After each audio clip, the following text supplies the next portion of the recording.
विभो अगाध किती तव करणी प्रभो विभो अगाध किती तव करणी मन चिंतुनि हो रथ चरणी मन चिंतुनि हो रथ चरणी प्रभो विभो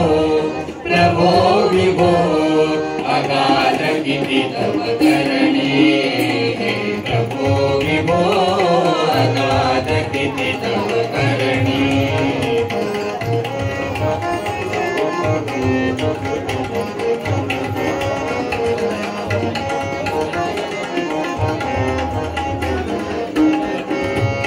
सांदवान भाचा केला सांदवान भाचा केला नभाचा केला रविचंद्र लटकती प्याला रविचंद्र लटकती प्याला जणू झुंबर शुभ कछताला जणू झुंबर शुभ कछताला मग अंतरली धरणी मग अंतरली धरणी प्रभो विभो अगाध किती तव करणी प्रभो विभो अगाध किती तव करणी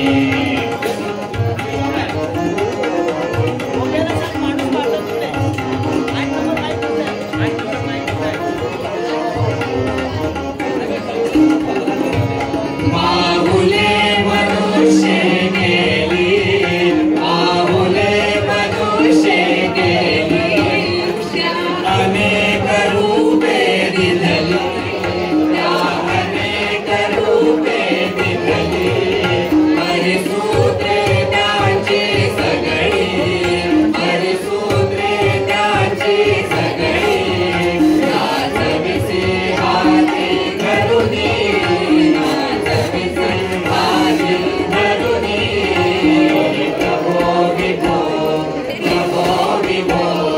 अगाध किती तव करणी प्रभो विभो अगाध किती तव करणी प्रभो विभो अगाध किती तव करणी मन चिंतुनि हो रथ चरणी मन चिंतुनि हो रथ चरणी प्रभो विभो अगाध किती तव करणी प्रभो विभो अगाध किती तव करणी स्वागतम सुस्वागतम. श्री रंगदेवता आणि रसिक प्रेक्षकांना विनम्र अभिवादन करून महाशिवरात्र उत्सवानिमित्त श्री आदित्येश्वर प्रासादिक नाट्य मंडळ वरवडे वरसे सहर्ष सविनय सादर करीत आहोत 3 अंकी ऐतिहासिक नाटक ही श्रींची इच्छा. लेखक मधुसूदन कालेलकर, दिग्दर्शक संदीप थोरात, नेपथ्य श्री आदित्येश्वर प्रासादिक नाट्य मंडळ वरवडे वरसे, नेपथ्य सहाय्य खलवायन रत्नागिरी, रंगभूषा श्रीकृष्ण शिर्के, वेशभूषा जाधव नाट्य संसार पुणे, प्रकाश योजना श्री दत्तात्रय जोशी, श्री मुकुंद जोशी, पार्श्वसंगीत मुकुल रिजवूड, ऋग्वेद जोशी, ध्वनी संयोजन प्रसाद पेठे, ध्वनी आराध्य साऊंड सर्व्हिस निवडी.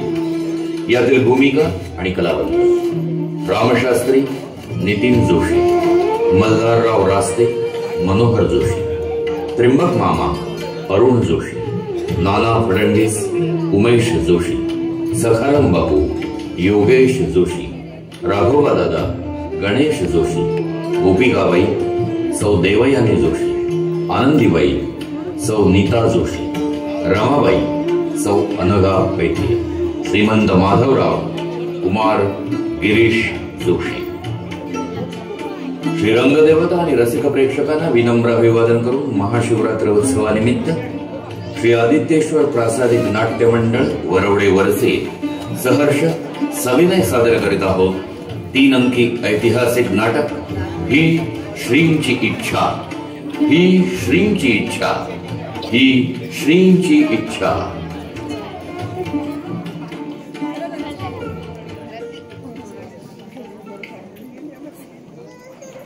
मी शनिवारवाडा, पाषाण व इमानाने बांधलेला, पण असंख्य कहाण्यांनी सजलेला. माझ्या अंगणात वाऱ्याने फडफडलेल्या पगड्या, तलवारीच्या चमचमत्या कड्या आणि स्वराज्यासाठी झिजलेल्या आयुष्याचा साक्षी मी आहे. आजच्या या नाट्यातील गोष्ट माझ्या वाऱ्या, माझ्या भिंती आणि माझ्या जमिनीने पाहिलेली आहे. ही गोष्ट आहे पुण्याच्या पेशवाईच्या सुवर्णकाळाची आणि एका धाडसी तरुण पेशव्याची, ज्यांनी छत्रपती शिवाजी महाराजांनी उभारलेलं हे हिंदवी स्वराज्य असे तो हिमाचल नव्हे, पानिपतचा कलंक धुतला जावा अशी ईर्षा असलेल्या माधवरावांची. हा माझ्या अंगणात उभा राहणारा सिंह होता. त्याच्या डोळ्यात दूरदृष्टी होती, मनगटात ताकद आणि हृदयात स्वराज्याचा ध्यास होता. पण या सुवर्ण काळालाही छाया होती कपटाची आणि स्वार्थाची. राघवा दत्ता, जो रक्ताच्या नात्याने माधवरावांचा काका होता, पण मनानं वेगळा. त्याला आपल्या पत्नी आनंदीबाईचा आणि सखाराम बापूंच्या कपटाचा आधार मिळाला. माझ्या भिंतींनी त्या कटकारस्थांचे हुंकार ऐकले आणि त्यानेच माझ्या प्रिय माधवरावाचा विश्वास तोडला. मात्र ही कटकारस्थान, विश्वासघात आणि राजकारणात अडकलेल्या माधवरावांनी कधीच स्वराज्यासाठीचा आपला धर्म विसरला नाही. त्यांच्या आजारपणानं आणि दुःखानं त्यांना सपाटलं, पण शेवटच्या श्वासापर्यंत ते स्वराज्याच्या हितासाठी झगडत राहिले. आज तुम्ही त्या इतिहासाला पुन्हा पाहाल. माधवरावांच्या बळकट नेतृत्वाला, त्यांच्या दुर्दैवाला आणि माझ्या अंगणात घडलेल्या त्या हृदयविदारक क्षणांना. हा माझा एक इतिहास आहे, माझ्या भिंतींनी पाहिलेला आणि वाऱ्याने श्वास घेतलेला. तुम्ही पाहाल एक राजकीय सत्यकथा, निष्ठा आणि विश्वासघाताची, एक तेजस्वी शोकांतिका स्वराज्याची. या या माझ्या अंगणात बसा आणि पहा त्या सुवर्ण काळाचा शेवट, जिथे चंद्राची चमक होती पण सावल्या गडद होत्या. हा आहे माझा म्हणजेच शनिवारवाड्याचा इतिहास आणि माझ्या भिंती तुमच्यासाठी आज तो जिवंत करतील.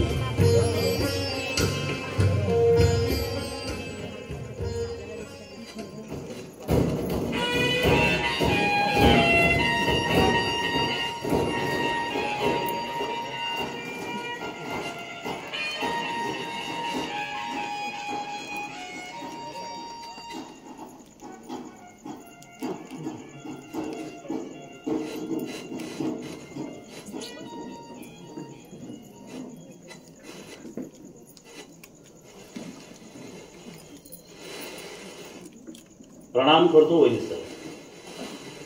या शास्त्री बुवा, आम्ही आपलीच याद काढली होती.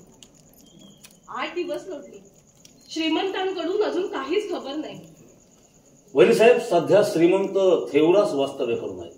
ते आम्हासही ठाऊक आहे, पण राज्यकर्त्याने जर असं देवधर्मात मन गुंतवून घेतलं तर राज्याचे गुंते सोडवायचे कोणी?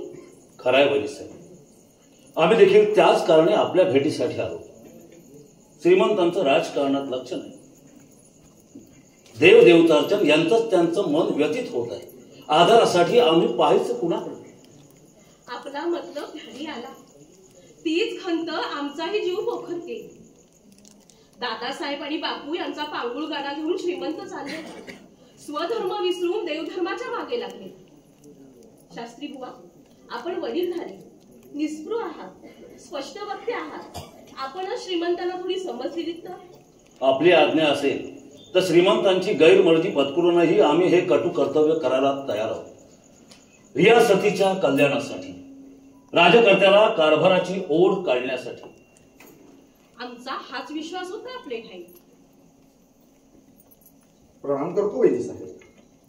या बापू, आम्ही मुद्दामूनच बोलावून घेतलं होतं आपणास. तसं विशेष कारण असल्याखेरीज? कारण विशेषच आहे. उत्तरेत जो वादंग माजवला आहे तोतयानं, तो आपल्या कानी आला असेलच. आलाय वहिनी साहेब. मग त्याला पायबंद घालण्यासाठी काय उपाययोजना केली दादासाहेबांनी? वहिनी साहेब, श्रीमंत सध्या देवरास वास्तव्य करून आहेत, तेव्हा त्यांच्या गैरहजेरी. हा गुंता सोडवणं दादासाहेबांना त्यांच्या मुख्त्यारीत काही अशक्य नव्हतं. कदाचित तोतयाकडून श्रीमंतांना परस्पर शह बसावा म्हणून दादासाहेब. वहिनी साहेब काय बोलताय? मनी आले ते खुल्या दिलानं बोललो आम्ही. नाहीतर इतर कितीतरी गुंते आजवर दादासाहेबांनी सोडवले नाहीत का? मग याच बाबतीत दिरंगाई का? कारण प्रजेच्या भावना आम्ही ओळखतो, तसे दादासाहेबांचे राजकारणही ओळखतो. नाहीतर अटकेपार झेंडे फडकवणाऱ्या दादासाहेबांना एका तोत्याचं बंड मोडून काढता येत नाही का? या बाबतीत आम्ही निर्णय घ्यावा अशी त्यांची अपेक्षा आहे. वैदी साहेब, कोणताही निर्णय घेण्यापूर्वी एकदा दादासाहेबांची बातचीत केलेली बरी, म्हणजे हा गुंता सोडवणं सोपं जाईल. बापू, आम्ही ते करू, पण आपण दादासाहेबांचे खास मर्जीतील खाजगी कारभारी सल्लागार. वैदी साहेब, थोडा अन्याय होतोय आमच्यावर. आम्ही दादासाहेबांच्या मर्जीतले आहोत ही गोष्ट खरी आहे, पण आम्ही कारभार पाहतो तो श्रीमंतांचा. बापू, आम्ही श्रीमंतांच्या मातोश्री, श्रीमंतांना ओळखतो बालपणापासून. आपण श्रीमंतांचा कारभार पाहता म्हणता, मग या बाबतीतलं आपलं कर्तव्य? आम्ही काहीच केलं नाही असं आपल्याला म्हणायचंय का? हीच कदर केली आजवरच्या आमच्या सेवेची. आपण कुणाची सेवा करता आहात हाच मोठा सवाल आहे. आणि म्हणूनच आज काय तो सोक्ष मोक्ष लावावा म्हणून आपणास इथं बोलावून घेतलंय. शास्त्री बुवा, आपला काय निवड आहे तोत्याच्या बाबतीत? वरीसाहेब, त्या तोत्याला पकडून आणून त्याची शहानिशा करून योग्य ती सजा त्याला फरमावावी, दुसरा पर्याय नाही. शास्त्री बुवा, पेशव्यांच्या मातेच्या अखत्यारीत सांगते, ज्या घडीला हा तोतया आपणासमोर येईल तेव्हा न्याय देताना दादासाहेबांचाच काय, पण पेशव्यांचाही मुलायजा ठेवू नका. वरीसाहेब, आम्ही धन्य झालो. राजसत्तेपेक्षा न्यायदेवता मोठी ठरवून आज आपण न्यायदेवतेची बूज राखली. वैदी साहेब, आता नव्यानं ह्या गोष्टी उकरून काढू, आणखी कोणता वाढवण्यात काय अर्थ आहे? थांबा बापू, आमचा अजून एक सवाल बाकी आहे. दौलतीला असलेल्या कर्जाची आपण श्रीमंतांना कल्पना दिली? योग्य वेळ येताच आम्ही त्यांना कल्पना देणारच होतो. पेशवाईची शबरी उडायची वेळ आली तरी अजून तुमची योग्य वेळ आली नाही. कुणामुळे झालं हे कर्ज? दादासाहेबांमुळेच ना. मुलुगिरीचं निमित्त करून घराबाहेर जायचं आणि कर्जाचा डोंगर उभा करून परत यायचं आणि पुन्हा नव्या जन्मगाडा सुरू करायचे. जरा सबुरीनं खूप घेतलं बापू. आता आणखी सबुरीनं घेतलं तर पेशवाई रसात आला गेलेली पाहावी लागेल आम्हाला. बापू, पानपतावर पोटच्या एका पुत्राचा बळी गेलेला या उघड्या डोळ्यांनी पाहावा लागलाय आम्हाला. आता दुसऱ्या काही काम म्हणताय? हे चिंतण्या एवढे का आम्ही कपाळ करणे आहोत? ओ, दौलतीसाठी आमच्या परीनं जे जे करता येईल ते आम्ही करतोच आहोत. काय करता आहात? दादासाहेबांना वेळोवेळी नको तो सल्ला देणं एवढंच ना. बापू, तुम्ही विसरला असाल, पण आम्हाला अजूनही त्या प्रसंगाची याद आहे. 1 कोटी रुपये द्याल तरच पानपतावर जायला तयार आहोत, हे दादासाहेबांचे शब्द. सारी पेशवाई मराठी राज्य धोक्यात असताना दादासाहेबांनी केलेली ही मागणी. आपण होता ना त्यावेळी त्यांच्याजवळ, मग का नाही सल्ला दिला हवा तो? वैदी साहेब, दादासाहेबांना सल्ला आम्ही देतो, पण तो मानणं न मानणं हे त्यांच्या मर्जीवर असतं. सल्ला कुठला देताय याला महत्व असतं बापू. अब्दाली हिंदुस्थानच्या सीमेवर उभा होता. सारी दौलत खतऱ्यात होती, पण दादासाहेबांना त्याची खंत नव्हती. त्यांना फक्त पैसा हवा होता. दौलतीसाठी नाही, स्वतःसाठी, स्वतःचे रंग पुरवण्यासाठी.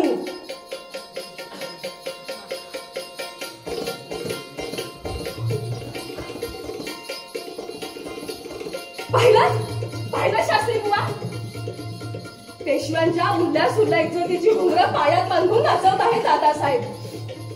पेशव्यांनी पावन केलेल्या या शनिवार वाड्यात बापू,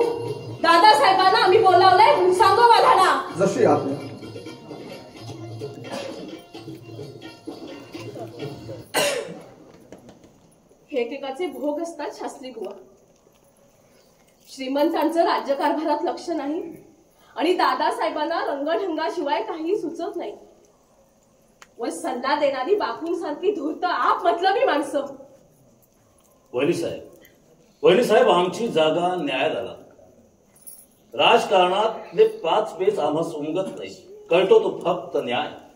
पण आजकाल राजकारत्यांच्या गैरहजेरीत त्याची ही बूज नाही राहिलेली वहिनी साहेब. नाना देऊळच्या चिंतामणीच्या दर्शनाला मन किती प्रसन्न होतं नाही, परंतु तिथून माघारी फिरताना तेवढाच विषाण निघणार.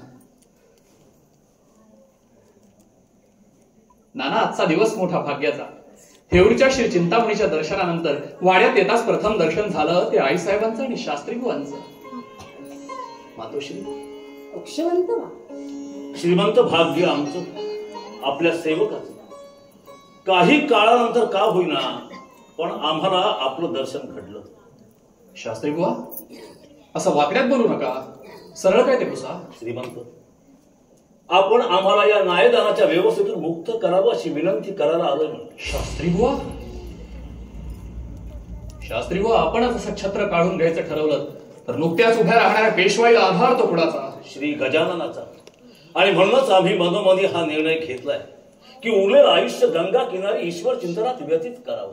शास्त्री बुवा, आम्हाकडून आपली कोणती कसूर घडली म्हणून ही सजा आम्हास फरमावीत आहात? श्रीमंत स्पष्ट बोलतो, माफी असावी. आपण ब्राह्मण कुलोत्पन्न. स्नान संध्या जप तप करणं हा खरा ब्राह्मण धर्म. तो तुम्ही करता. पण श्रीमंत, आपला जन्माचा धर्म जरी ब्राह्मण असला तरी कर्तृत्वाचा धर्म क्षत्रिय आहे. आपण पंतप्रधान, प्रजेचे पालन हित अनहित पाहणं हे आपलं कर्तव्य आहे. आणि श्रीमंत, आपण त्या कर्तव्यात चुकत आहात. आपल्या गैरहजेरीत आमच्या सारख्या अधिकाऱ्यांनी सल्ला मसलत घ्यायची कुणाची? शास्त्री बुवा, पण आपल्यासारख्या निर्भय आणि प्रामाणिक अधिकाऱ्याच्या खांद्यावर या राज्याची धुरा असताना आम्ही देवधर्मात मन गुंतवलं तर काय चुकलं आमचं? नाही श्रीमंत, दुसऱ्यावर विश्वास ठेवून राजकारभार हाकता येत नाही. राजकर्त्याची जरब नसेल तर हाताखालचे अधिकारी काम चुकार व्हायला किती उशीर लागणार आहे? श्रीमंत, आपल्याला देवधर्म सांभाळायचा असेल तर त्याला आमची बिलकुल माना नाही. मीही ब्राह्मण आहे. स्नान संध्या जप तप मीही करतो. पण समय मिळाला तरच. आपण पालन करते आहात.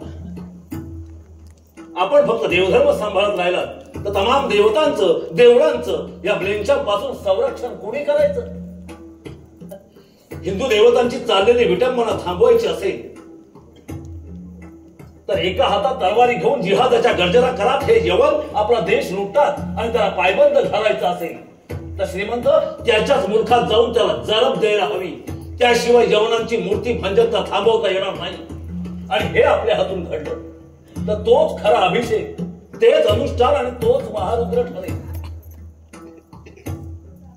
शाबास शास्त्री बुवा, आमचा धर्म आज आपण आम्हाला समजावून दिला. यापुढे आम्ही घेतलेला क्षात्र धर्म पाळण्याची कोशिश करू. शास्त्री बुवा, आता तर गेला ना आमच्यावरचा राग? श्रीमंत, अपरा आणि राग बोलतो तो केवळ मायेच्या पोटी, वडिलकीच्या अधिकारांना बोलतो. आम्ही ते जाणतो. आज्ञा होण्यापूर्वी हुजूरांना एक विनंती आहे. बोला. हुजूरांनी उद्या सदैवर येण्याचं करावं. शास्त्री बुवा, आपण निश्चिंत असा. आम्ही उदय सदैवर येऊ. आज्ञा श्रीमंत.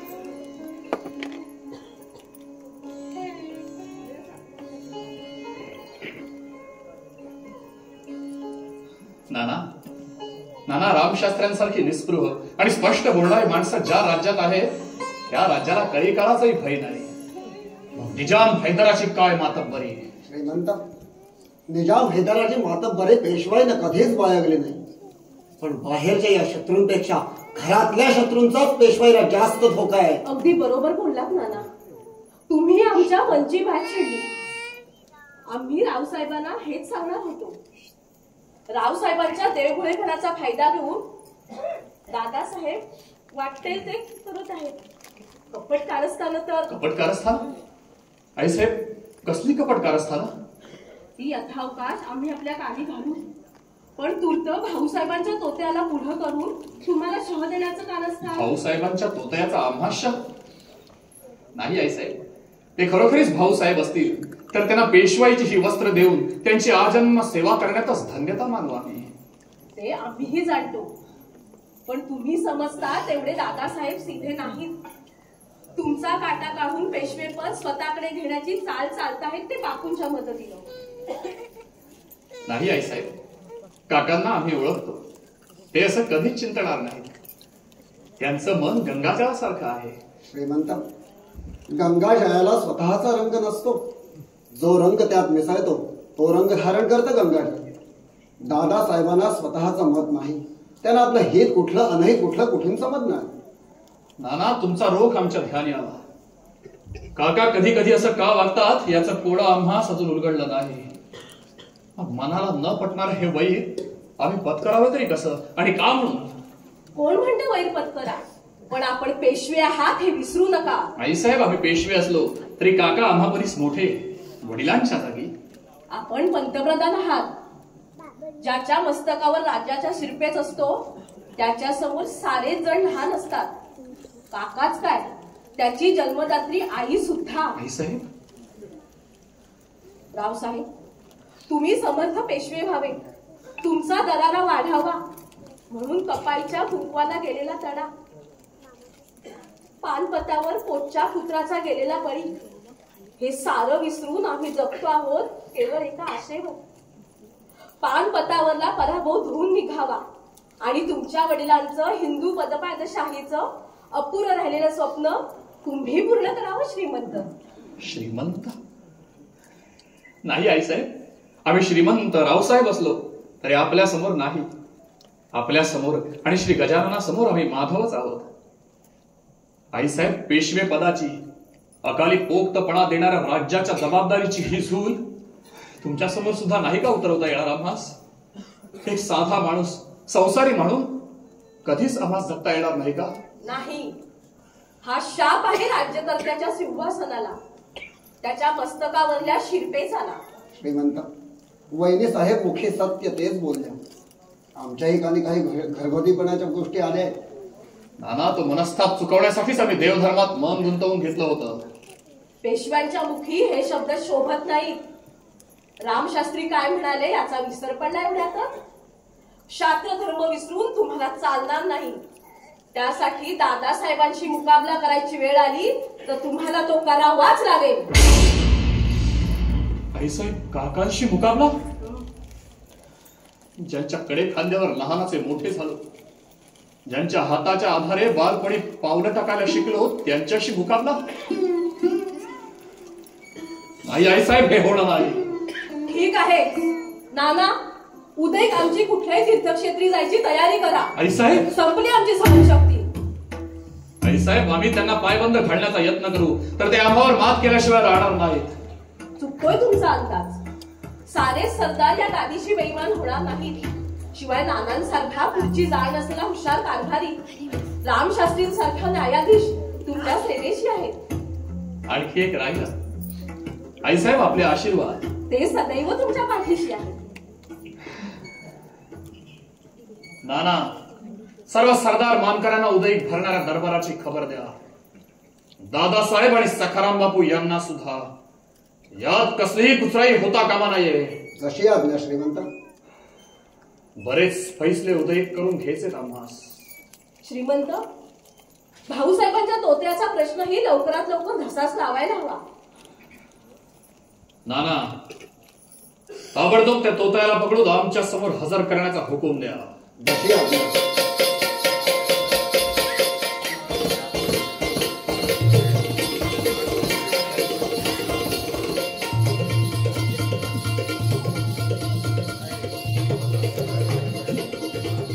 नाना, नाना, काय चाललंय पलीकडच्या महालात? श्रीमंत, दादासाहेबांनी बाहेर गावात नर्तिका बोलावलंय. दादासाहेबांची हिंमत इथपर्यंत वाढली. पेशव्यांनी पावन केलेल्या या शनिवार वाड्यात इथे. पण दादासाहेबांना सांगायचं कोणी? आम्ही सांगू. हे आमचे चुलते असतील तरी त्यांचे हे असले रंगढंग आम्ही कदापि सहन करणार नाही. निजाम हैदरचा खतरा समोर उभा असताना स्वारीचे मनसुबे करण्याचे सोडून आज गाण्याचे रंगढंग सुस्तात तरी कसे काकांना? नाना काकांना ताकीद द्या. आजच्या आज या घडीला उदय सूर्योदयापूर्वी त्यांच्या वाड्यातल्या नाटकशाळा या शनिवार वाड्याच्या बाहेर गेल्या नाही. उदय सूर्याच्या पहिल्या किरणाबरोबर त्यांची पुण्यातल्या भर रस्त्यातून धिंड काढण्यात येईल. जरा सबुरीनं थांबवा. सबुरीनं? आईसाहेब आजपर्यंत सबुरीनच घेतलंय आम्ही. या शनिवार वाड्याची पवित्र वास्तू या असल्या रंगढंगाने शापित होण्यापूर्वी हे सारं संपलंच पाहिजे. आम्ही तेवढाच काही काळ वास्तव्य करून राहिलो म्हणून पेशवे म्हणून आमचं कर्तव्य संपलं अशी गैरसमूज करून घेतलं की काय काकांनी? यावर काकासाहेबांना शौकच करायचे असतील, नाटकशाळा ठेवायच्या असतील तर त्या या शनिवार वाड्याच्या बाहेर, या वाड्यात नाही. राज्यकर्त्यांची वास्तू म्हणजे देवाचं मंदिर. ते पावन पवित्र राहायलाच हवं. ऐकलत नाना? नाना, या हुकमाची तामिली ताबडतोब झाली पाहिजे. पण श्रीमंत, दादासाहेबांनी हा हुकूम नाही मानला तर? नाना पुन्हा असा उलटा सवाल पुसण्याचं धारिष्ट करू नका. हा श्रीमंत पेशव्यांचा हुकूम आहे. या हुकमाची तामिली न करणाऱ्या कुणाची गय केली जाणार नाही, प्रत्यक्ष चुलत्याची सुद्धा.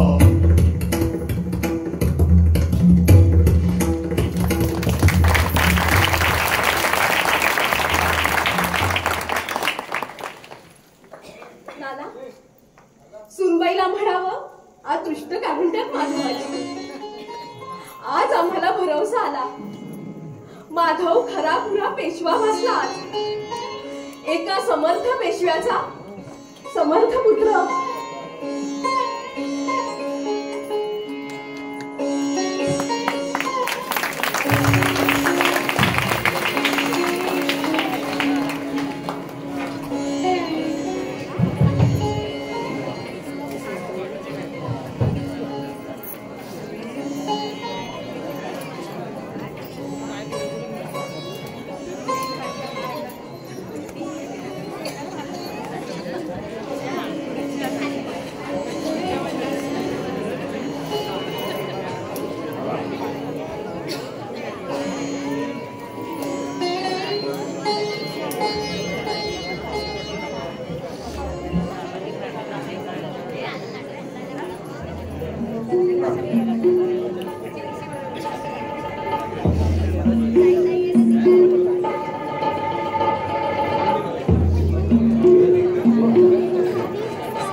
प्रणाम करतो बेनी साहेब. बापू, बापू, मुजरा करून घेण्या एवढे आम्ही मोठे राहिले नाही. उलट आल्या गेलेल्या मुजरा करून घेण्याची सवय आम्हाला चढवून घेतली पाहिजे. वहिनी साहेब, पेशव्यांचे मातब्बर काका, पराक्रमी सेनानी राघोबा दादा यांच्या प्रार्थांनी आपणाकडे असं लहानपण घेण्याचं कारण ध्यानी नाही आलं. बापू, वरले आम्हालाच पुसता. दरबारातला प्रकार पाहिला नाही का आपण? स्वारी दरबारातला प्रकार पाहिला नाही का आपण? स्वारी मोठी असताना राघवाला मस्त. आणि कारण काय पुसाल? तर यत्किंचित जवालखान्यातल्या दागिन्यांची बाब. बापू, ही बाब यत्किंचित नाही. हा सरळ सरळ पाण उतार आहे आमचा. हा ठरवून घडवून आणलेला बनाव होता आणि त्याला साथ होतीच की नाना आणि रामशास्त्रींची. रामशास्त्री? कुठला रामशास्त्री? एक यष्टित पाणक्या पण समर्थानाचं श्वान म्हटलं की असं हे व्हायचंच. वहिनी साहेब, स्पष्टवक्तेपणा म्हणजे काय की ज्याचा त्याचा अपमान करत सोडायचं आणि प्रामाणिकपणा म्हणजे काय तर खण्याच्या मर्जीवर हुकूम न्याय निवाडे करायचे. बापू, हा रामशास्त्री स्वारींना नेहमीच पाण्यात पाहत आलाय. कधी वक्त आला तर स्वारींच्या जीवावर उठायलाही कमी करणार नाही. कोणाची हिंमत लागली या राघोबाच्या जीवावर उठायची?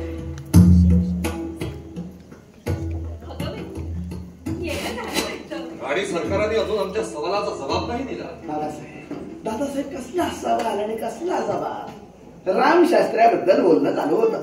शास्त्री बुवाने आमच्या जीवावर उठणार? स्वारींनी असा प्रश्नावरी येऊ नये. पण बापू, तुम्ही काहीही म्हणा, हा रामशास्त्री मोठा बाणेदार आणि निस्पृह वाटला. न्यायाधीश असावा तर असा.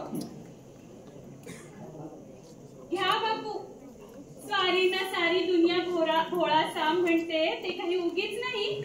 स्वारींच्या विरुद्ध शिंद्यांना न्याय दिला असेल, पण त्यालाही तेवढी हिंमत लागते आणि प्रतिस्पर्ध्याची तारीफ करायला तेवढाच मोठा दिल लागतो. आणि माधवाची हिंमत, वडिलांपरीच ज्येष्ठ अशा चुलत्याची बेइज्जती, तीही भर दरबारात. शब्द चुकीचा वापरला. माधवानं आम्हाला जाब पुसला, आम्ही खुल्या दिलानं त्याला जबाब दिला.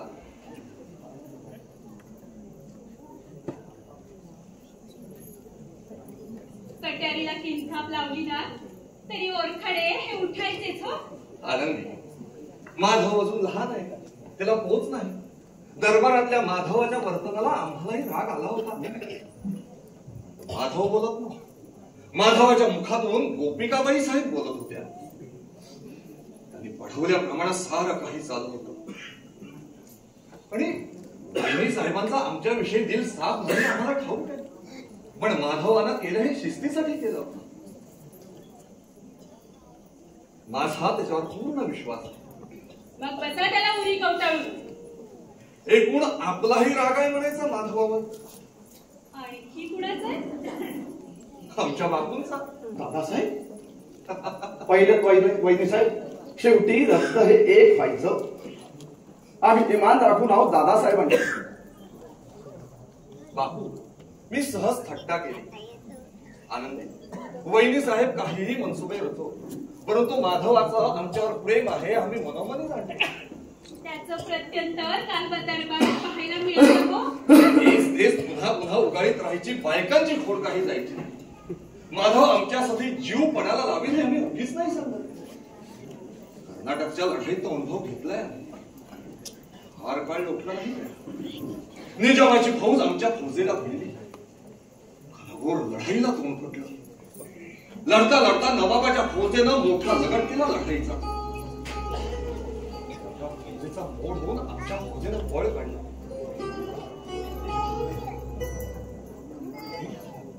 आम्ही अंबारीत बसून तिरंदाजी करीत होतो. आमची फौज माघारी गेलेली पाहताच नवाबाच्या फौजेनं आमचा हत्ती त्याच्या गोटाकडे वळवला. माधव त्या समयी 2 कोस दूर होता. त्याला हे वर्तमान कळताच फक्त 1500 स्वारानिशी आमच्या बचावासाठी त्यानं धाव घेतली. वाटेत मल्हाररावचे होळकर भेटले. त्यांनी माधवास सांगितले, माघारी चला, आपण पुण्याचं राज्य करू. त्यावर माधव म्हणाला की काका आणि भाऊसाहेब यास आपण बुडवले होते हे आम्ही ऐकून होतो. हे आज खरे ठरले असे म्हणून चढ्यास घोड्यानिशी त्यानं आमच्याकडे धाव घेतली. प्रयत्नांची शर्त करून आमचा हत्ती माघारी वळवला. आनंदी, याची दखल आम्ही घ्यायची नाही म्हणतात. वहिनी साहेब म्हणतात ते काही खोटं नव्हे. आपण साधी शिपाई गडी आहात. राजकारणातले 5 पैस आपणा सुमगत नाही. बापू, ही जर हकीकत असती तर 2 दिवसात निजामावर करायच्या स्वारीची जबाबदारी माधवानं आमच्यावर टाकली नसती. बापू, ज्याचं करावं भलं तो म्हणतो माझंच खरं. आजवर प्रत्येक बाका प्रसंग आला त्यात तुम्ही आणि आम्ही स्वारींना निभावून नेलं. पानपतावर जायचं असेल तर 1 कोटी रुपयाची मागणी करा हा सल्लाही आम्हीच दिला. हो, पण त्या सल्ल्यावर हुकूम वागल्यामुळं आम्ही पेशवाई बदनाम ठरलो. आपल्या मनाची हीच धारणा असेल तर बसा पुतण्याला खुशाल उडी कवटाळून. बापू, आमची आनंदवल्लीला जाण्याची सिद्धता करा. मला एकट्याला टाकून आनंदवल्लीला जाणार? हो, इथं असं अपमानित चिडं जगण्यापेक्षा कोणाची शहामत या राघवाच्या आनंदीला अपमानित चिडं जगण्याची? खुद्द स्वारीची चिडं आमच्यावर आणली आहे. आनंदी, आमच्या हातून काही कसूर घडली असेल तर आम्हाला माफ कर. आज्ञा कर. पुढे काय चाल चालावी याची आज्ञा कर. या राघवाला आज्ञा करण्याची हिंमत एकटे आनंदित आहे हे सारी पेशवाई जाणव. आज्ञा नाही पण आमचे एक ऐकायचं होईल. हो, आम्ही दिल्या शब्दाचे पक्के आहोत. आपण या मोहिमेवर जाऊ नये. म्हणजे मीही तेच सुचवणार होतो. हैदर कडून परस्पर काटा निघतोय श्रीमंतांचा. काकू, कसला सल्ला देताय पण दादासाहेबांना? सुनबाई, तू येण्याची वर्दी नाही दिली कोणी. मीच यायचं ठरवलं. मी इथे आले ती श्रीमंत पेशव्यांची अर्धांगिनी म्हणून नाही तर आपली सून म्हणून दादासाहेब. प्रणाम करा. सुखी हो. हाच आशीर्वाद हवा होता आम्हाला. कोणी काहीही भरवलं तरी आपण सदैव आमचं कल्याणच चिंताल असा विश्वास होता आम्हाला. उदयिक आपण स्वारी बरोबर मुलुगिरीला निघणार म्हणून आपल्या दर्शनाला आले होते. उदयिक स्वारीला जायचं आम्ही रहित केलं. कोणाच्या सांगण्यावरून? मामांजी, आपल्यासारख्या पराक्रमी पुरुषाचा केवढा आधार आहे पेशवाईला. आपल्या समशेरीचा धाक आहे यवनांना. ती समशेरच जराशी म्यान झाली तर दौलतीचं रक्षण करायचं कोण? आमचं कुंकू तर आम्ही केव्हाच दौलतीला आहे. लहान तोंडी मोठा घास घेते मामांजी, पण या बापूंच्या आणि काकूंच्या सांगण्यावरून आपण स्वारीना एकाकी टाकणार. माधव एकाकी कसा? त्याला वेळोवेळी बत्सल्ला देणारी अनेक माणसं त्याच्या शेजारी आहेत. वहिनी साहेब आहेत. काय सासूबाईंबद्दल बोलताय आपण? हो, ते आमचा दुस्वास करतात, आम्हाला पाण्यात पाहतात. माधव माझ्याजवळच लहानाचा मोठा झाला. तो मनाचा सिद्ध आहे. आमच्या विषयी त्याच्यामध्ये प्रेम आहे. वहिनी साहेब त्याला तसं वागू देत नाही. प्रसंगी मुलाचा बळी देऊन ते पाप आमच्या पत्रात टाकायला वहिनी साहेब कमी करणार नाही. मामांजी, काय बोलतात हे आपण? आई साहेब अशा नाही, आपणही असे नाही. आपण दोघंही वडील आहात. आपणच जर असं वागू लागला तर स्वारीने आधारासाठी पाहायचं तरी कोणाकडे? एवढ्या लहान वयात एवढी मोठी जबाबदारी कशी पेलायची त्यांनी? सुनबाई, तडा गेलेलं भांड पुन्हा सांगता येत नाही आणि सांधलंच तर त्याला पूर्वीची शोभा येत नाही. माधवाला आता एकच निर्णय घ्यायला लागेल, आम्ही की वहिनी साहेब. दौलतीसाठी पेशव्यांना आपण दोघेही हवे आहात. हे होणे नाही. म्हणजे आपणच ताणलीत मला या घरात. सुखाने नांदा म्हणून तोंड भरून आशीर्वाद दिला आणि आता आपणच आमच्याकडे अशी पाठ फिरवणार. आमचा होणारा कोण मारा कोणालाच नाही का दिसत. आणि आमचा होणारा कोण मारा तो कुणाला दाखवायचा? ताराबाई नको नको म्हणत असताना स्वारीने पेशवाईची वस्त्रे माधवाला देऊ केली आणि त्याच माधवाला भर दरबारात. स्वारींचा स्वभाव तापट आहे. कधी कधी रागाच्या भरात भान राहत नाही त्यांना. दरबारात जर चुकून स्वारींच्या हातून मामांचा अपमान झाला असेल तर त्यांच्या वतीनं मी माफी मागते आपली. सुनबाई, माधवाची स्थिती आम्हाला कळत का नाही? पण या गोष्टीला जसा तो जबाबदार नाही तसे आम्ही नाही. म्हणजे मराठी शाहीचा भगवा झेंडा अटकेपा रोवणाऱ्या आपल्याला घरातला हा बखेडा कमी करता येणार नाही. सोनबाई, वहिनी साहेब आमच्या बंधूंच्या पत्नी, माधवाच्या मातोश्री, म्हणूनच आमची कुचंबडा होत. बोलून चालून आम्ही पडलो शिपाई गडी. शिपायाबरोबरच लढणं शोभेल आम्हाला, नाहीतर हा बखेडा आम्ही कधीच मिटवला असता. माधवाबद्दल आमची दुश्मनी नाही, तो मनाचा सिद्ध आहे. आम्हाला याबद्दल विश्वास होता आणि खात्री की आपण दोघं जर एक राहिला तर कोणाचीही ताकद होणार नाही या पेशवा इकडे वाकड्या नजरेनं बघायची. बापू, नवऱ्यानं अगदी छान पडवून पाठवलेलं दिसतंय. हो, म्हणजे एकानं लाथ मारायची आणि दुसऱ्याला हात द्यायचं नाटक बापू, कुणासमोर बोलतात त्याची शुद्ध आहे का आपल्याला? पेशव्यांच्या राणी समोर असले गलिच्छ आरोप करण्यापूर्वी आपली जबान आवरून धरा. कसुरीची माफी असं नाहीतर आम्हाला तिचा बंदोबस्त करावा लागेल. फार मोठी कसूर केली तुम्ही बापू, याला माफी नाही. आपण या घडीला इथून जावं हे बरं. कुठेही पाहायचं कारण नाही. पेशव्यांच्या राणीची आज्ञा ऐकली नाहीत आपण का आपल्या जिभेबरोबर कानांवर सुद्धा इलाज करून घेण्याची इच्छा आहे आपली.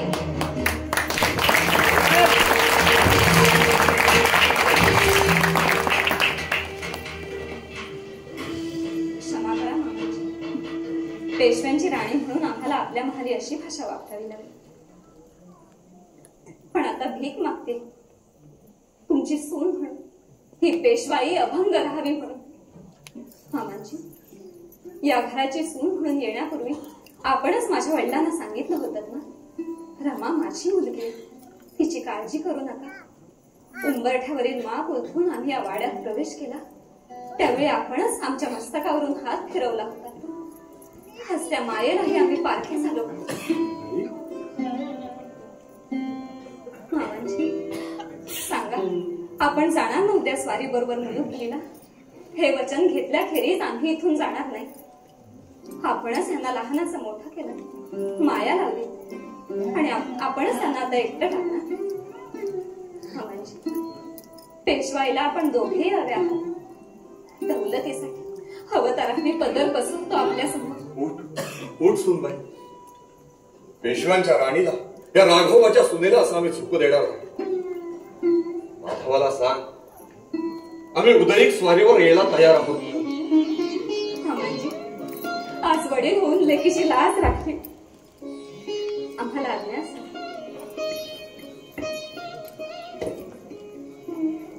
सासूबाई,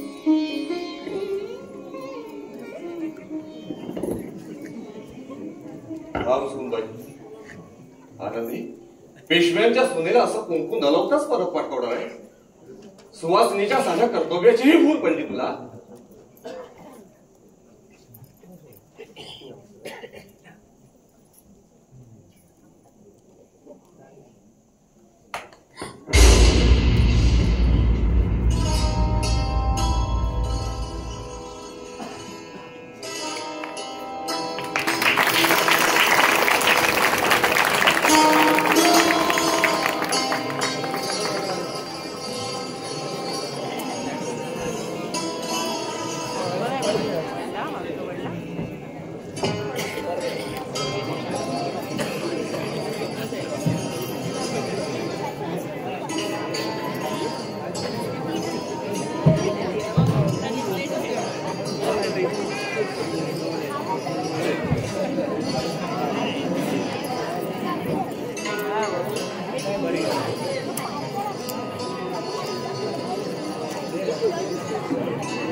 मुजरा करतो श्रीमंत. या ना. तब्येत कशी आहे आता आपली? ज्वर कमी आहे, परंतु गनिमासारखा खोकल्याने पिच्छा पुरवलाय आमचा. वैद्यराज काय म्हणाले? त्यांनी फक्त नाडी पाहिली. ही अंतर्गत व्याधी नाडी पाहून कशी ध्यान यावी त्यांच्या? अंतर्गत कलहाचा हा ज्वर रेपर्यंत साथ देणार की काय आमची? आपण चिंता करू नये. नाना, चिंतेशिवाय राज्यकर्त्याकडे दुसरं असतं तरी काय? निजाम हैदरची आम्हास डर नाही, परंतु ही आपसातली दुही देह पोखरून काढते आमचा. या स्वारीत हैदरचा बिमोड केला, परंतु घरातला बखेडा नाही मिटवता आला. श्रीमंतांनी अशा लहान सहान गोष्टी मनाला लावून घेऊ नये. लहान सहान गोष्ट? नाना, या लहान सहान गोष्टीतून उभा राहणारा सर्व नाशाचा काळ सर्प दिसतोय आम्हास. भेडसावतोय दिवस रात्र. जशी श्रींची इच्छा. आपण दरबारात येणार नाही म्हणून सल्ला मसलत करण्यासाठी येथे आलो. ठीक केलं नाना. टिपूच्या पारिपत्याची ईर्षा अजून मनोमनीच राहिले आमच्या. यासाठीच नागपूरकर भोसल्यांना खलिता पाठवून बोलवून घेण्यास सांगितलं होतं. भोसल्यांचे वकील देवजी पंत यांना आम्ही समक्ष भेटलो. काय म्हणाले देवजी पंत? म्हणाले राजे नागपुराहून निघाले. नाना, आपली आणि देवजी पंत यांची भेट कुठे झाली? बापूंच्या वाड्यात. बापूंच्या? बापू काय करत होते? बुद्धिबळाचा पट मांडून बसले होते. बुद्धिबळात बापू काही बोलले की नाही? बुद्धिबळातली एक चाल बापूंनी सांगितली. ते म्हणाले, आमच्या राजाची चाल प्याद्याची झाली. आपण आता राजा मागे घ्यावा. खेळताच देवजी पंत निघून गेले. आमची अटकळ खरी ठरली. नाना याचा मतलब ध्यानी नाही आला. मतलब बापूंनी देवजी पंतांमार्फत इशारा दिला नागपूरकर भोसल्यांना माघारी फिरण्याचा. नाना आजच्याच भोसल्यांना खलिता रवाना करा. आजपासून 8 दिवसाच्या आत राजे पुण्यात आले तर उत्तम, नाहीतर ब्राह्मण म्हणवणार नाही. जेर बंद करून आणू आणि मेक्सू खाली डोकं पडू आणि त्यांचं. श्रीमंत, प्रकृती बरी नसताना असा मनस्ताप करून घेऊ नये. मनस्तापाच्या मोत्यांचा जर शाप असेल पेशवाईच्या शिरपेचाला तर त्याला कोण काय करणार. श्रीमंत, काल आपण दरबारात आला नाही. यायची इच्छा असूनही येता आला नाही. अज्वरावर इंग्रजांचे वकील आपल्या भेटीला आले होते. त्यांनी हा खलिता दिला आहे.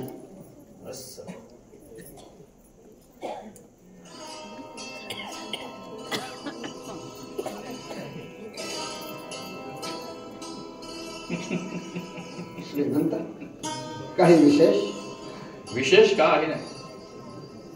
टोपीवाल्यांना वसई आणि साष्टी बेटात जागा हवे किल्ले बांधायला. नाना त्यांना सांगा की आपली ही मागणी आम्ही आनंदाने मान्य करीत आहोत. श्रीमंत, पण त्या बदल्यात आपल्या मुलखात आम्हास 2 जागा हव्या. किल्ले बांधायला, सैन्य ठेवायला, व्यापाराच्या नावाखाली. नाही नाना, टोपीवाल्यांची बात अशी हसून घालू नका. एका हातात ताजवा आणि एका हातात बंदूक घेऊन आले व्यापाराच्या नावाखाली. महाधूर्त आहे टोपीवाल्यांची जात. नुसत्या व्यापारासाठी ते आले नाही, आपसातील बेदिलीचा फायदा घेऊन या मुलखात पाय घट्ट रोवण्यासाठी. आपण यावेळेस त्यांना पायबंद घातला नाही, आपल्या पुढच्या पिढ्यांना त्यांचे गुलाम म्हणून जगण्याची पाळी आल्यापासून राहणार नाही. नाना आम्हीच सांगितलेल्या मजकुराचा खलिता आजच्या आज इंग्रजांच्या वकिलांकडे रवाना करा. भोसल्यांच्या खलित्या बरोबरच. जशी आज्ञा श्रीमंत.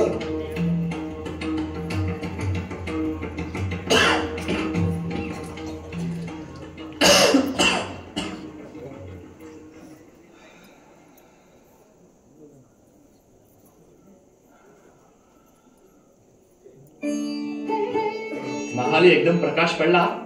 तो बाहेरच्या सूर्याचा की आतल्या चंद्राचा. तोंड देखता गोड बोलता येतं वाटतं स्वारींना. रमा, दरबारात काय किंवा महालात काय आम्हास तोंडापुरतं बोलण्याची मुळी सवयच नाही. स्वारीने असा विपर्यास करू नये खट्टेपल्या बोलण्याचा. आम्हाला सांगा, आपण आराम करायचं सोडून असं उठायचं का झालं? स्वतःच्या पायावर आम्हास अजून उभं राहता येतं की नाही याचा अंदाज घेण्यासाठी. शिवाय तुमची पूजा चालली होती.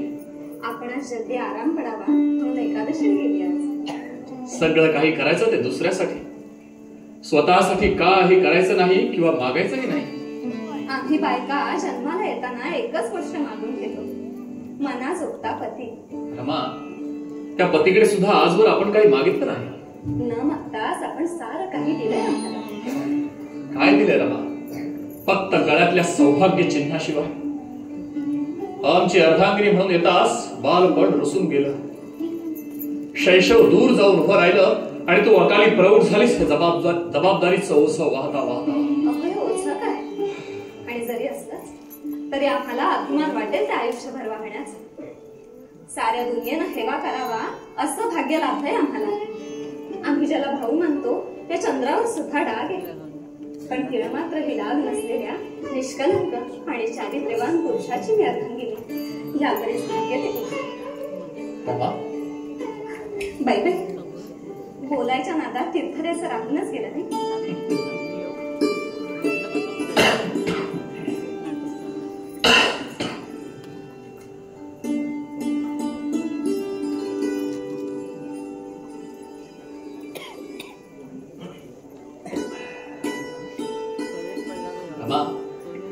आपल्या हातचं तीर्थ घेतलं आणि ज्वर पळाला पळकुट्या फितुरासारखा. स्वारीने सासऱ्यावर नेऊ नये. मोहिमेवर जाण्यापूर्वी ज्वर आणि खोकला सुरूच होता. वैद्यांचं औषध सुद्धा सुरू आहेच की. त्यातून या राज्याची काळजी श्री गजाननाला. हे आम्हीही जाणतो. पण आपण एकट्याने असं मोहिमेवर जायला नको होतं आपली तब्येत बरी नसताना. रमा, राज्यकर्त्याला तब्येत सांभाळावी लागते ती प्रजेची, स्वतःची नव्हे. या घडीला कसला कसला विचार करायचा नाही. रमा, तुमचा सुद्धा नाही. शांतपणे पडून राहायचं. पडून राहिलो तरी झोप यायला हवी ना. काकांसारखी तीही दुरावत चालली आमचे पासून. खरंच सांगतो रमा, रात्र रात्र डोळा लागत नाही. शयन मंदिरातले दीप विझले तरी डोळ्यांच्या पापड्या मिटत नाहीत. आणि जबरदस्तीनं मिटून घेतल्या तर मिटल्या डोळ्यासमोर दिसतो पानपतचा पराभव. विश्वासरावांची यवनांनी केलेली विटंबना, भाऊंची शौर्याची शिकस्त, दत्ताजी शिंदेची बचेंगे तर और भी लढेंगे ही कुतुबशहाला ऐकवली वीरवाणी. यवनांनी घेरलेले भाऊ काका, त्यांना सोडून पळत सुटलेले आमचे होळकर आणि सरदार मानकरी. प्रभा, या नुसत्या जाडीवेनच अंगाचा दाह होऊ लागतो. ही सावरीची रजाई टोचू लागते आम्हास. पानपतावर फुटलेल्या लाख बांगड्यांचे तुकडे काळजात रुतून बसतात आमच्या. आम्हा सवाल पुसतात, याचा बदला केव्हा घेणार. डोळे मिटून घेतले की हे सारं दिसू लागतं ना, आणि उघडले तर दिसू लागतात घरभेदीपणाची कारस्थान.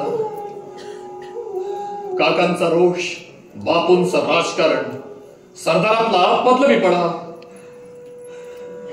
रमा, रमा, या राज्याबद्दल कोणालाच काहीच वाटत नाही का? स्वामी, आपणच जर असे निराश झाला तर दौलतीनं जगायचं कोणाच्या हातात? या भरल्या दुनियेत सारं काही मागून घेता येतं. तशा चिंता मागून घेता आल्या असत्या तर आपल्या सर्व चिंता आम्ही आपल्या पदरात मागून घेतल्या असत्या. पेशव्यांच्या राणीला, नानासाहेबांच्या सुनेला शोभेल असंच बोलला. आणि अशा समयी बोलला ज्या समयी अशा मुलांची आम्हास गरज होती. आम्हास दिलासा द्यायला आलेले, चांदण्यात भिजलेले हे अमृताचे बोल आम्ही ऐकले आणि तृप्त झालो. आपले दुःख, चिंता मागून घ्यायला कोणीतरी आहे या जाणीवेनं उरी धन्य झालो. रमा, या साध्या बोलानं तू आम्हास जन्माचं ऋणी करून घेतलंस. असं बोलून आम्हाला लाजू नये स्वामी. रमा, कधी कधी वाटतं की ही पेशवे पदाची जबाबदारी नसती तर आपण जास्त सुखी झालो असतो, स्वतःचं आयुष्य जगलो असतो. बालपणीचा काळ गेला पेशव्यांची कर्तबगारी पाहण्यात.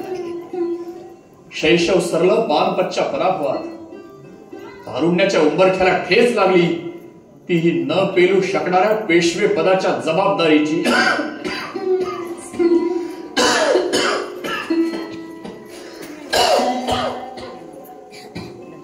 आणि न सोसता येणाऱ्या या व्याधीची. पण जबाबदारीच्या रेशमाच्या या दहात एक थंड झुळूक आली. ती सुखद स्मृतींचा उजाळा घेऊन तुझ्या रूपात. आता आमची स्तुती करायची लहर आली वाटतं स्वामी. आम्ही इथून जातोच कशा? रमा, या काकी. सासूबाई, प्रणाम.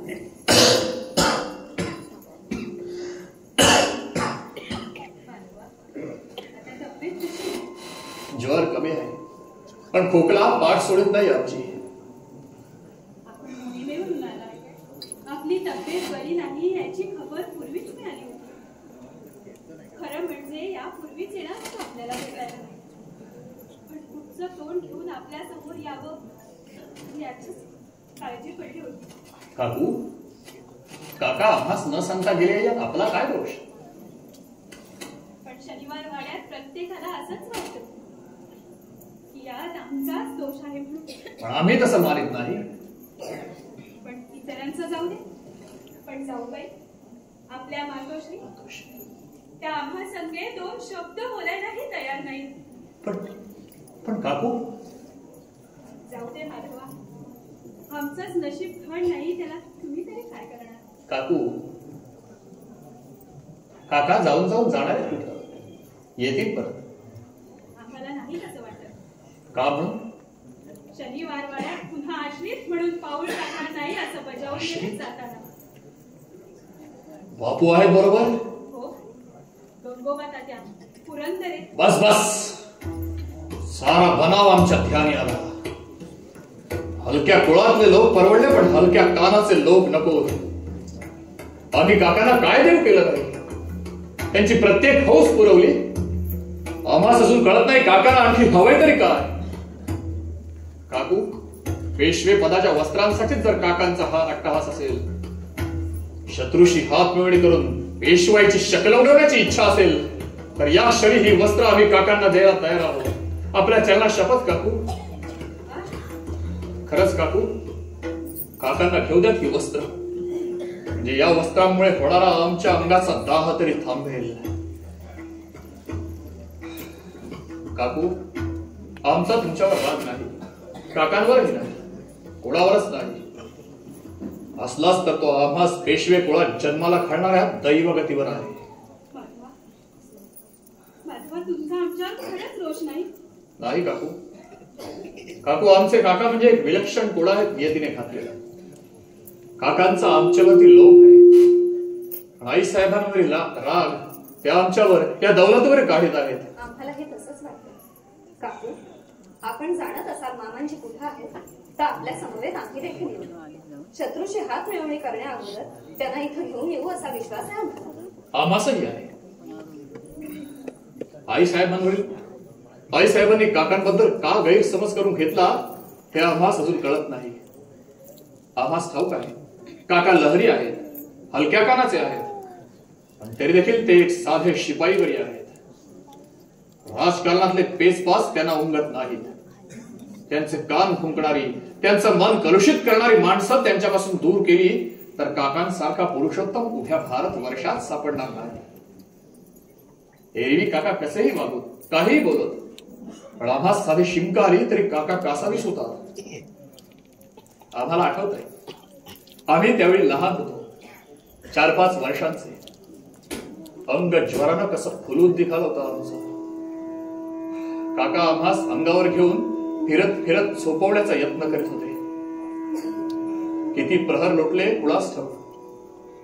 आम्हास झोप लागली असावी अशा समजुतीनं काकाने आम्हास हलकेच मंचकावर ठेवलं आणि आम्हास जाग आली. आम्ही काकांच्या गळ्यात हात टाकून त्यांना भयभीत स्वराने विचारलं, काका, काका तुम्ही नाही ना आम्हास सोडून जाणार? काकाने आम्हास उराशी धरलं आणि म्हणाले, पोरा, साऱ्या जगानं तुला सोडलं तरी तुझा हा काका तुला कधीच सोडणार नाही.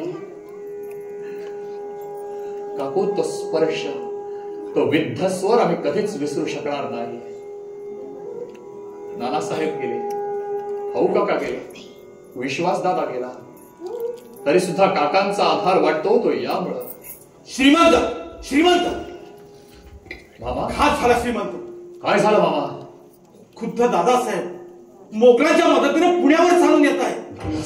हो, त्यांची फौज नगरपर्यंत पोहोचली सुद्धा.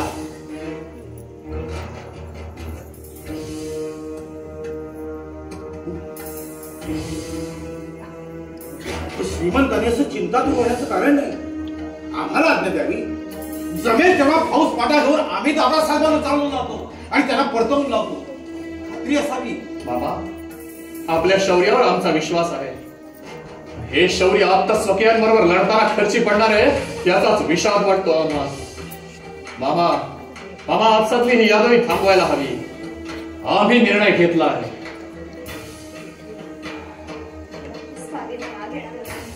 लहान तोंडी मोठा घास घेण्याचं धारिष्ट करते. बोला. शनिवार वाड्याचे दरवाजे खुले करून ठेवा. पहारे हटवायला सांगा. पुणे जिंकायला आलेल्या दादासाहेबांना कुणीही अटकाव करू नका. रक्ताचा एक हिंबही न सांडता ही पेशवाई घेऊन दे दादासाहेबांना. तू हे बोललीस? पेशव्यांची अर्धांगिनी, नानासाहेबांची स्नुषा. साईंना ऐकताना जेवढे कष्ट झाले त्यापरीस बहुत कष्ट आम्हाला हे बोलताना झाले. यापरीस आपण बोलला नसतात तर फार बरं झालं असतं. आमचा दिल कष्टी केला. तुम्हाला काय वाटतं? आम्हास मोह या पेशवाईचा, या वस्त्रांचा, या मानदंडाचा? काही. आम्हास मोह आहे तो एकच, छत्रपती शिवाजी महाराजांनी उभारलेलं हे हिंदवी राज्य असे तू हिमाचल व्हावं, पानिपतचा कलंक धुतला जावा म्हणूनच जाणून बुजून धगधगत्या अग्नीवर चालण्याची ईर्ष्या केली. आता हा देह जळो व ही पेशवाई उजळो. प्रत्यक्ष चुलत्यावर शस्त्र उगारणार आपण? याला दुसरा पर्याय नाही रमा. असा प्रसंग काय फक्त आमचेवरच आलाय? अर्जुनासमोर लढायला उभे ठाकले ते सारे आत्मस्वकीयच होते ना. हा प्रश्न फक्त आमचा राहिलेला नाही, छत्रपतींच्या राज्याच्या इब्रतीचा झालाय, या श्रींच्या राज्याच्या इज्जतीचा झालाय. आणि म्हणूनच फक्त वैर्याचा निपात करण्यासाठी उठणारे हे संशय वेळ प्रसंगी प्रत्यक्ष सत्यावर सुद्धा आम्ही.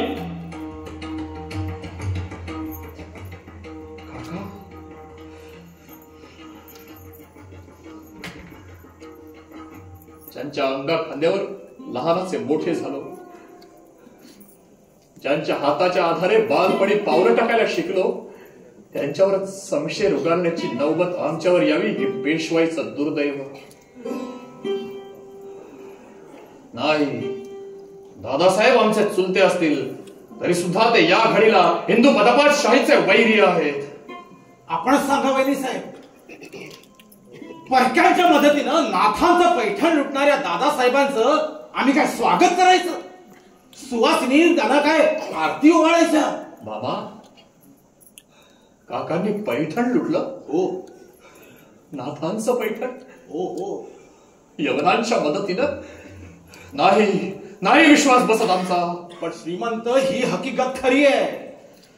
मामा मामा जे टाळण्यासाठी उभी हयात खर्ची पडली तेच चालून आले समोर. नाही मामा, धर्मक्षेत्र लुटणारा या अपराधाला क्षमा नाही. भलं बुरं ठरवायला काळ समर्थ आहे. आज आपण त्यांना रोखलं नाही तर उद्या कुणी सरदार येईल आणि पुण्यावर चालू येईल. छत्रपतींच्या पवित्र गादीला कवडीची देखील किंमत उरणार नाही. या उपर ही पेशवाईची गादी नायकिणींची गाणी बजावणे ऐकण्यासाठी जर उपयोगात. असं स्वप्नी देखील चिंतलं नाही आम्ही.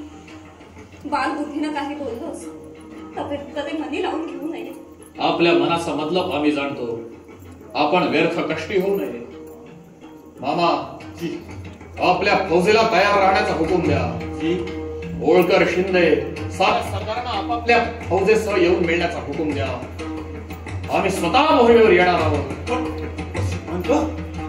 आपली प्रकृती अशी, राज्याच्या इब्रतीकडे प्रकृतीचं ते कायम होत. आम्हासच जायला हवं आणि पेशवाईला जडलेल्या या दुखण्याचा कायमचा बंदोबस्त करायला हवा. मामा मामा, या